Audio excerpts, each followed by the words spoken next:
So Butch, during the 2015 season, the team finished 11-1, district champions again, undefeated in the regular season.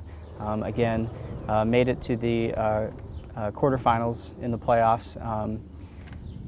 There's a bunch of school records broken by quarterbacks. Cooper Koenig did, a fantastic job. That's just a small list of a lot of the accomplishments made during the 2015 season. What are your overall thoughts on how the season went? Well, I thought that the kids played to their ability. I thought they worked extremely hard. We have a little saying that we have at the beginning of the year: if you improve 1% each day during the football season, by the end of the year, you're going to be a pretty good football team. And I thought that's exactly what happened. I thought the team had great team chemistry. It worked together extremely well. And in practice, they were very focused and they were very coachable. And that made them become a very good football team. What did you think was the biggest improvement that they made throughout the year from June and up through November? I think the versatility that we had a lot of different weapons that we could go to offensively, and I thought defensively we grew as well during the course of the year because we had a lot of people to replace on defense, and I thought that we came around in both avenues very well, and I thought Kevin Crossway did a very good job this year with the special teams. So when you have all three prongs working, you have a pretty effective weapon. Yeah. So departing seniors, what is this team going to miss most about them? Well, I think if you could put it down into a nutshell, I think their leadership. I think the things that they did as a team, the things that they did to help the underclassmen, I just think the overall team leadership of our seniors last year was very good, and I thought it was very evident when they played on the field. They stepped up. Some of them needed to be vocal leaders, and they were. Some of them led by example, and that was a positive as well. So I just think their leadership. Yeah, so one of those seniors that's leaving us, and you bring up leadership, we got to talk about Drew Finnegan. Real unfortunate how, in the first game of the year, he broke his ankle and was out up until the second playoff game against Pella Christian. Talk about, the kind of approach that you took with Drew while he was hurt to kind of be that player coach, and how did you react, how did the coaching staff react, and how did the other players react to that too? Well, I thought it was a very wonderful experience as far as the players and the coaches were concerned. And when Drew got hurt in the Lisbon game, it was obviously a very devastating blow. But he handled it as well as any kid that I've ever seen go through such a situation. He came to practices, he was a coach, and he actually coached. He was out there showing some technique and trying to help the kids become better football players. And then to watch him work and to rehab and to come back and to get back on the field, what a tremendous, tremendous example for a young man to show his teammates. And it's teary-eyed. You get teary-eyed when you think of Drew and what he did, and his family should be so very, very proud of Drew. And I know that I am, and he'll be somebody I'll never forget. Yeah. All right, so let's move ahead to 2016. Earlier this year, district pairings and the schedule were announced for not only the 2016 season but the 2017 season. Some of the people in the district include Jessup, Maquoketa Valley, Clayton Ridge. Just a lot of teams that either we haven't played before or just don't play very much until the playoffs. Talk about these new teams in the district, and I know we've got some returning ones as well that we've been with for a while. Just talk about what your thoughts are on that district and how you think it's going to shape out. I think our district this year seriously is the toughest we've ever had. Jessup was a football team that returns a lot of players. They beat Dyke New Hartford last year, and we all know Dyke's a great football program. Maquoketa Valley has another outstanding football team. They were 7-2, I believe, a year ago. Clayton Ridge is, loaded. They played a bunch of sophomores last year, so they're going to be coming back. Our two non-district games, West Liberty will be vastly improved. When our kids this year were sophomores, West Liberty really handled us badly by 3 or 4 touchdowns, and that's going to be a huge game for us to be ready to come back and show how much that we can improve, because we have to play Liberty out on their field, and they're going to be a very good football team. And of course, Burlington Notre Dame again is going to be one of the fastest teams in the state of Iowa. They proved it again this weekend in the state track meet, and it's going to be a challenge against those young men as well. We have Durant also on our schedule, North Cedar, Tipton, Bellevue. Tipton is going to be a challenge for us. They run a single wing, It's kind of a nice thing to have happen. We've kind of wanted to play Tipton for the past few years as Cedar County opponent, and now we got them back on our schedule, and I know Josh Barr does a nice job with his program over there, so we're excited to play them. North Cedar had, excuse me, had a down year last year, but they're very well coached, and they'll bounce back, and they'll be a very good football team. Bellevue will have maybe one of the best running backs in our district. I think he transferred in from Dubuque Hempstead, and they throttled our sophomores last year in a ball game up there. So Bellevue is going to be very, very underrated, and I think they're going to be a very good football team. And the rest of the team, the rest of the league I mentioned are very balanced. But our schedule starts off tough. When you go with Liberty, then you go Burlington, Notre Dame, then you go Jessup. That's three of the best teams on your schedule the first 3 games. So it's very evident that we have to do some things this summer, and we have to report in shape, and we have to be ready to go to work because our first 3 games are going to be tough. Yeah. So you mentioned West Burlington, Notre Dame. This offseason when the state released their class announcements for all the teams in the state, West Burlington actually moved up to 3A. So what are your thoughts on playing a 3A team, and maybe why the state decided to do that, even if we didn't request to play them? It's a question mark to me. I'm not sure why we did it. I know that West Branch and Regina are the only teams, to my knowledge, that 1A teams that are playing a 3A team. Do I think it's a good idea? No, I don't. I think playing 2 classes up is not really the best situation. I talked to the state about it, and they said that they felt the tradition of our program, we would be able to handle the situation in a positive way, and that's that way we're going to approach it. Absolutely. They're on our schedule. We want to play them. We want to beat them, and it'll be a challenge, but it'll make us a better football team in the long run. Yeah, for sure. So as I mentioned last year, Cooper Koenig, school record breaking quarterback, but he also had a pretty productive wide receiver corps to throw to, and Matt Shaver, Hunter Wargo, those guys are gone. Who's going to be replacing them? Just because they've been so productive over the last couple of years, how do you replace that?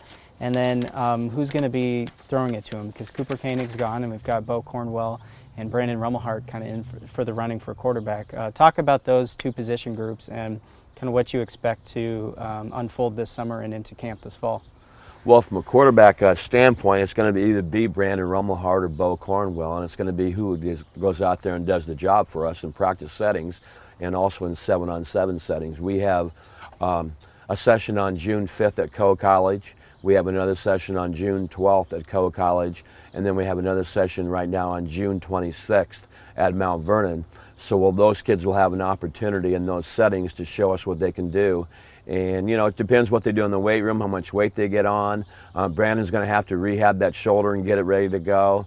Bo's going to have to be able to not turn the ball over and be quick and efficient, running the zone read, running the spread type offense that we have, and also being able to throw the football down the field. So it's going to be a challenge for both kids, but I know both kids are extremely excited about it. And to me, if one of them beats one of them out, the other one's going to have to play somewhere else because we're a small school. So, I mean, they're both going to be down the field this fall, but as far as the quarterback position, it's up in the air. Yeah. Receiving-wise, we bring back Cooper Cobbler, basically the only one coming back, but I think we have some good receivers that we can throw to. Ben Thompson is going to be a good player. Jacob Graves is going to be another one I think is going to do a great job for us. Garrett Tucker is somebody that can step in there. Brett Shealy, a sophomore, might be able to do that. So we have some kids that are going to. Tanner Lukuski's another one, a freshman, that might be able to do that. So you can see just by right now that I'm talking a little bit of diaper rash. We're going to have some kids that are very young in our lineups this year. We're going to have some kids that are going to be completely green. So we're going to call it a rebuilding year? Probably not, because that's not what we do at West Branch. We're going to reload, but we're going to reload with some ammunition that's pretty green. Yeah. So we'll see what happens with it. Yeah. So speaking of reloading, so freshman this past season, Derek Sparks, I think he literally provided sparks for this team, especially on a couple kickoff plays. Luke Lennox is finally going to be a senior this year. That's weird to think about. It seems like he's been here forever. Do you think that Derek Sparks is a possible replacement for Luke Lennox, or who do you see coming down the line that could fill in Lennox's shoes when he's graduated? I would say right now probably will be Derek Sparks. Jacob Graves is a good running back as well. Some of the freshmen I don't know very well. They've mentioned Goodell to me that he's a good, good-looking running back. Levi Kleinmeyer is supposed to be a good-looking athlete as well. So the young ones we don't know a whole lot about right now. But I think Derek could be the heir apparent, but you never know. It depends on how hard he works. He's got an opportunity to be a good player, but now we're going to see if he steps up and does the job. He's gained enough weight now that he weighs 195 pounds, and he has to be physically tougher as a runner. He's got this sprinter speed, but he's got to be able to drop that head and get after people as well. I don't think he'll have a problem with that, considering some of the plays we've seen from him. No, he's a hitter. He likes contact. Yeah. So let's flip over to the coaching staff now. There are a few coaching staff changes that have happened during the offseason here.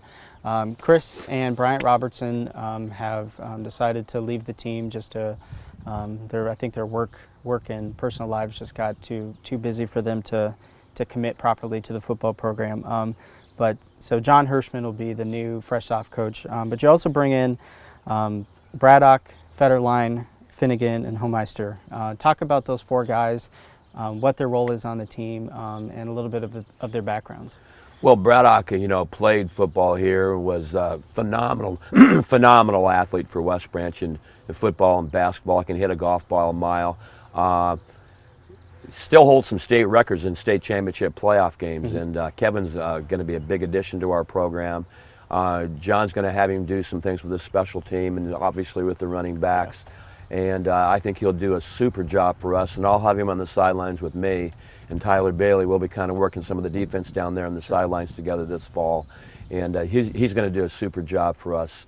Austin Finnegan came in. He's a West Branch Bear, which when I'm thinking about that, eight of our football coaches now are West Branch football players, which tells me how they want to give back to the program that they once played in.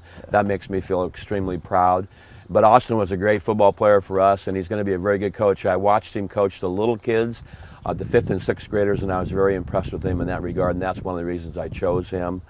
Chad Federline played in the 1991 state championship football team, was an all-state football player, was on our staff a few years back. Then his children were kind of small, and he kind of wanted them to grow up a little bit, and now they're back, and they're a little older, and Chad wanted to get back in the program, so we added him. And our town policeman, Mike, came over to me, and he's my neighbor, and said that he had a guy that was played on the national championship team at Grandview College, and it was a defensive back, and his name is Wes Homeister, I think it's how it's pronounced. And we interviewed him. I interviewed him. John Hirschman interviewed him, and he impressed us a lot. He's very enthusiastic. He's young. He's vibrant, and he's going to add a lot of spark to our FESOF football program and the varsity as well. Yeah. You mentioned having a lot of former players on the staff. That's kind of, I think it's, as you mentioned, over the last couple of years that number has really raised up. A lot of it's West Branch graduates. Do you think that's important? And if so, why? I think any time that a school district can bring back an alumni person and wants to be involved in a coaching position or a teacher, if somebody who used to go to school here is a certified teacher and a good candidate and they want to teach in this school district, I think it's absolutely ridiculous to not let them be involved in the program at West Branch. And I'm really proud to say that we have eight guys on our staff, and they're very proud to be involved in it. So I think it's a win-win. There's no doubt about it for the West Branch School District to have these guys back. Cool. So continuing with the coaching staff here, every offseason the staff visits some coaching camps at various colleges around the U.S. I think one of them was Michigan this year. Talk about what those trips do, what the benefit of them are, and which ones have already happened this season and which ones are on the books. Well, Telly and Tyler and Cole Kelly went to Michigan, and they got a lot of spread look up there. They got a lot of look because the Baltimore Ravens were there as well, and their coaching staff, and they got some things that we're going to be able to work with technique-wise. And the rest of us went to Notre Dame, and we heard Lou Holtz, we heard Bobby Stoops, we heard some Jerry Kill from Minnesota. Yeah. Some great coaches were up there, and some great high school coaches, and we learned a lot of things up there as well. But one of the things that you do when you go on a trip like that is you have the ability to bond as a staff, really get to know each other, as human beings. And I think that's important for coaches to go to those clinics, to pick up new ideas, and to also become really familiar with the people that they're going to work with. And that's one of the reasons I've always gone to those. We've gone to Notre Dame, we've gone to Ohio State, we've gone to Michigan, we've gone to about every big clinic around. And I think it's been very worthwhile for our development as a coaching staff. Great. So what are some of the things that the players are doing to get ready in the off season? I know you mentioned 7-on-7 and weightlifting. What other things is the team doing? Well, we have a little saying, each year a team has new challenges and new opportunities. And this is exactly what's going to happen this year with this group. They have some opportunities ahead of them, but they have some challenges. And one of the ways that they have to meet those challenges, they have to get in the weight room. They have to be consistent lifters. They're going to have one of the best strength coaches around in Phil Johnson. He's going to work his heart out to get those kids bigger and stronger, but he can't go get them and drag them off the street. And that's where the question mark is going to be with this year's group. Do we have the senior leadership to step up, get into the weight room, and bring the young kids in with them and develop as football players? Because the weight room is the key. And you develop your football program in the weight room, and it's that simple. So last season, the south end zone scoreboard was replaced, functioning this past season, which was nice for fans. That sat kind of on the north side of the little Rose Bowl. What other, either on field or around the field changes are in the plans right now? We have our 25-second clocks that are going to be added this year. They're very expensive. There's something that we don't have to have, but I think down the road the state will require that. So we wanted to be proactive. We wanted to go out and buy those. Our school doesn't have the money to buy things like that. So what we do in West Branch, you always hear West Branch football, they get everything, they get everything. That's a falsehood. West Branch football gets everything because they go out and work for it. We sell cards in the fall. We make $10,000 on that project. We have a trivia night downtown where the parents and the fans of West Branch come down. They donate money to the program.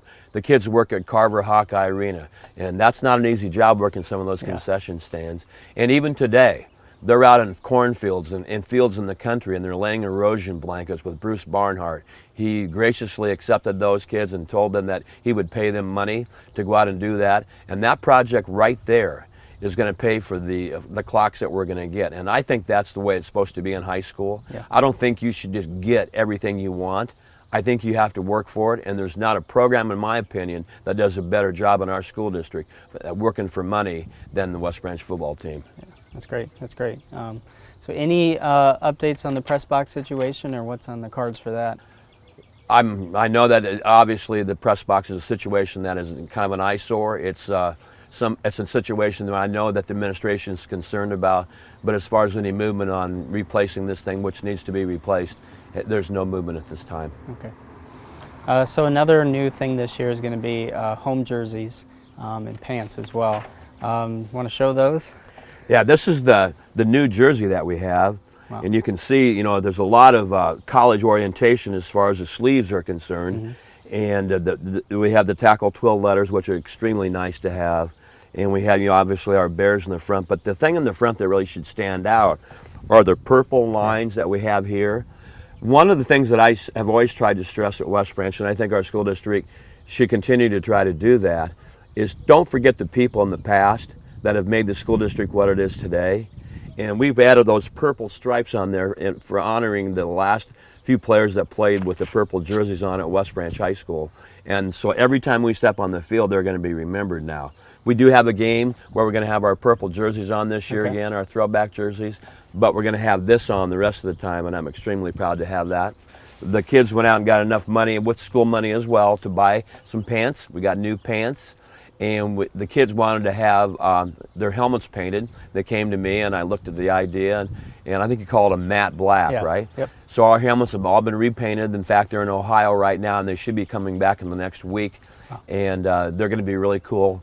And I'm excited to see those, and the kids are very excited too. So I think we're trying to do some things to always update and keep things modern, and I think we do a good job of that. Cool.